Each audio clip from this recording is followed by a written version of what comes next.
guys, welcome to my YouTube channel. I know it's been a while, but I'm back and thank you so much for your continued support. Thank you for 14K subscribers.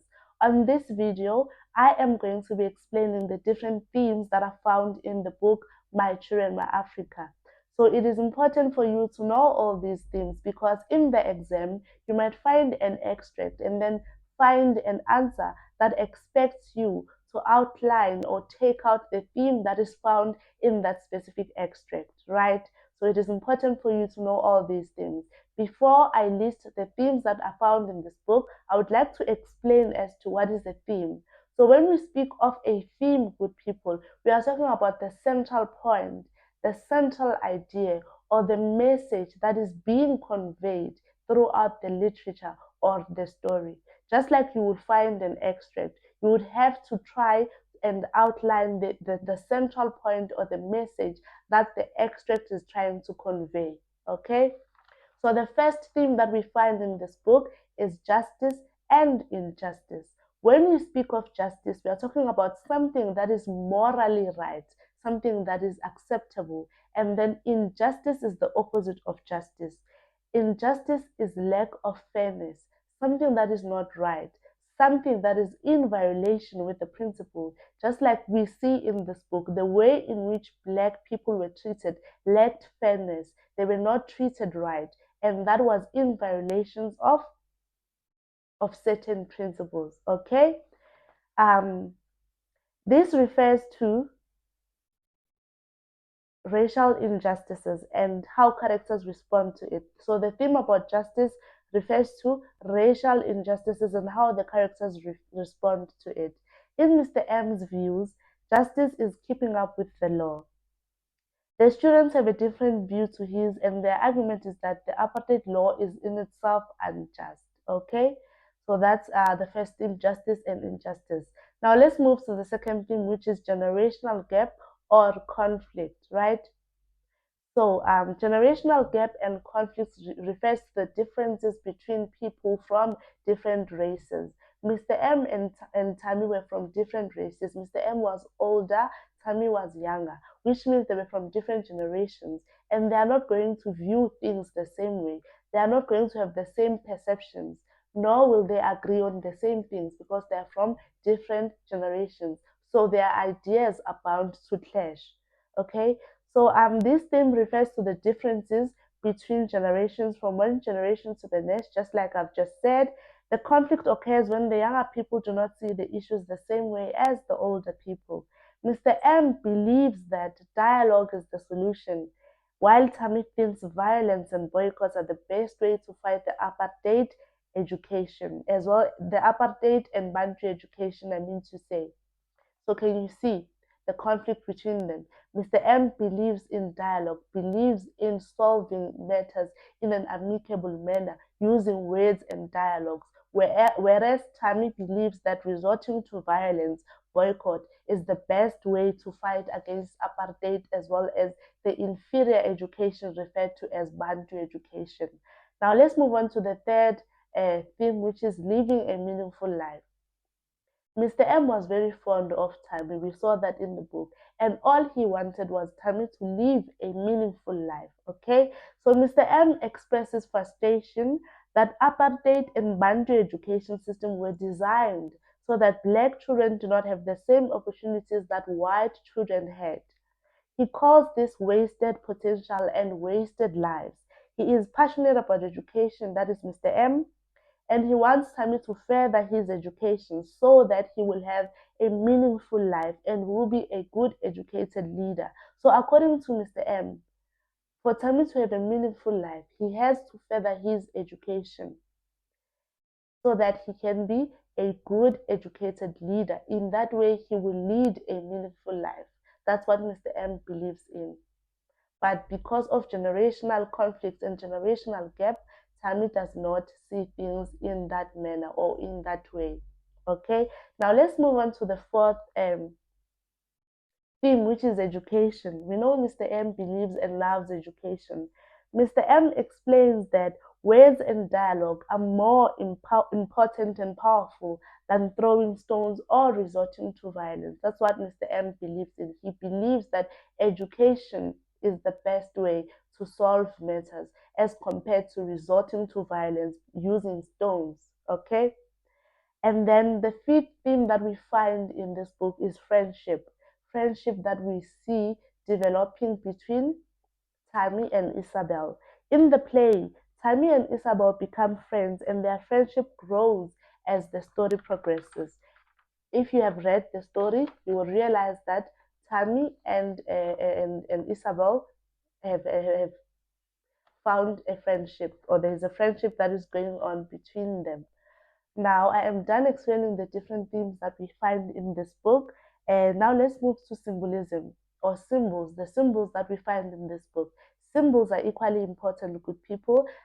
You might find just a word, and then you just take that word in its literal meaning, in its basic meaning, only to find out it's only to find out that it symbolizes something that is important. So when we speak of a symbol or symbols, we are talking about something that represents something else. For example, let me make an example of doves. During funerals, when after the burial or after the send off, you see doves, or sometimes people opening the cage that has got doves. Those doves, they symbolize what? Peace, that the person must rest in peace. So now let's look at the symbols that are found in Nigeria, Africa. The first one has got to be water. So the literal meaning of water is that water, the literal means the basic meaning. Water is an Afrikaans word which means brackish water or water that has high salt content, thus leaving a bad taste. That's what it means. A place that has sorry, not a place, but water that has high salt content that leaves what you call a bad taste. Now let's look at the figurative meaning, the hidden meaning that is different from the literal meaning.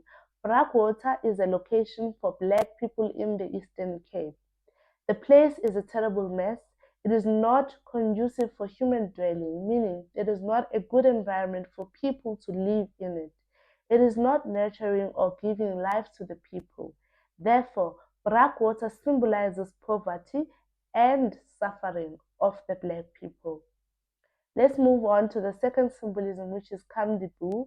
The word Kamdibu, it is derived from the word from a Khoi word meaning green hollow. So Kamdibu means green hollow.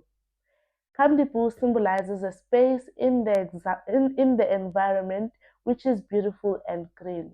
It is nurturing and it gives hope.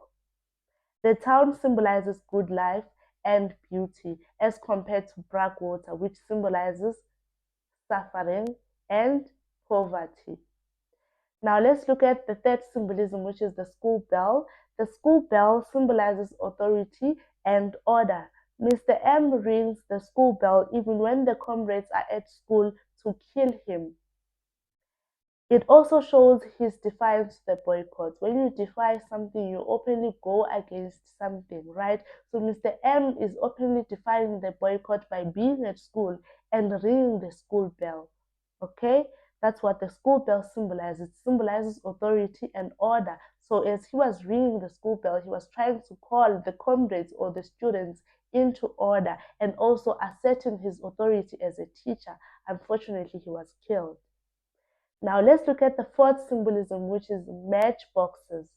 So the literal meaning of matchboxes is that the word refers to small size of the classroom at Zolile High School. It refers to the small size of the classroom at Zolile High School, as well as the small size of the room that Mr. M is renting at Reverend Bopper's house. That's the literal meaning of matchboxes. However, figuratively, the hidden meaning that is different from the literal or basic meaning is that the word matchboxes symbolizes suffering and misery that black people endure. It symbolizes poverty. The matchboxes symbolizes poverty, oppression, racial segregation, and limited opportunities for black people. Because if you had opportunities that white people had, you wouldn't be living in a house or that is referred to as a matchbox. That means it's very small, right? Now let's move on to the fifth symbolism, which is Ozymandias. Ozymandias is a symbol of political power, and it symbolizes pain and oppression that was experienced by Black people during the apartheid regime. And then we have the sixth symbolism, which is the stone. The stone symbolizes what? Peace.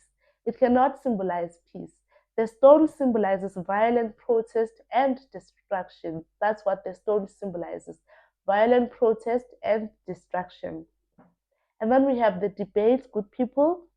The debate symbolizes discussion and negotiation, the orderly way of doing things. That's what Mr. M believed, that the orderly way of doing things is through negotiation, right? And then we have the last one, which is the dictionary. The dictionary also symbolizes education. The dictionary is a symbol of education, the power of learning. It also symbolizes the power of learning, ideas, and communication. So now I'm done explaining the themes as well as the symbols, important symbols that we find in this book, My True and My Africa. So in the description box, good people, I have attached, or I am going to attach, a link to the My True and My Africa study guide. That study guide explains everything in depth, including the themes as well as the symbols that I've just explained in this book. So if you do not have access to this study guide, just click on the link below and then it will take you straight to the study guide. Also, what is beneficial about this study guide is that it has got series of questions as well as answers. So as a person who is done reading the book, please use that study guide, use those activities to test yourself, because you'll find answers that will tell you if you are ready for the exam or you still need to study some more. So yeah, that's just about it. Good luck on your final exam. Don't forget to like, subscribe, comment, and share. Thank you.